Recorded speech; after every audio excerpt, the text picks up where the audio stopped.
অধিনায়ক ম্যাচকে নিয়ে এখন প্রায় মুহূর্তে সংবাদ প্রচার হচ্ছে।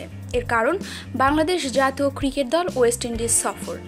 সাকিব বাহিনী টেস্টে লজ্জাজনক হারের পর দ্বিতীয় টেস্ট শুরু হতে যাচ্ছে। এরপর ওয়ানডে সিরিজ সহ মাঠে গড়াবে।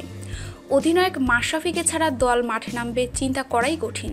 মাশরাফি বলেছেন তিনি প্রস্তুত, তবে কিন্তু কিছু করার নেই। স্ত্রী অ্যাপোলো হাসপাতালে ভর্তি ছিলেন, তাই মাশরাফি ওয়েস্ট ইন্ডিজ সফর নিয়ে শঙ্কায় পড়ে বিসিবি। মাশরাফি জানিয়ে দিয়েছেন স্ত্রী সুস্থ না হলে যাওয়া সম্ভব নাও হতে পারে। আতঙ্ক ছড়িয়ে পড়ে বাংলাদেশ ক্রিকেট অঙ্গনে। অবশেষে অন্ধকার কেটে যাচ্ছে বলেই মনে করছে বিসিবি কর্তারা। মাশরাফি নিজেও এখনও আশাবাদী দলের সঙ্গে যোগ দেওয়ার বিষয়ে। স্ত্রীকে অ্যাপোলো হাসপাতাল থেকে বাসায় নেওয়া হয়েছে। রক্তে ব্যাকটেরিয়াজনিত জ্বরের কারণে ইনজেকশন পুশ করা হয়েছে। সেই ইনজেকশন এখন বাসায় দেবার ব্যবস্থা করা হয়েছে। আর 3 দিন বাসায় ওই ইনজেকশন দেওয়া হবে।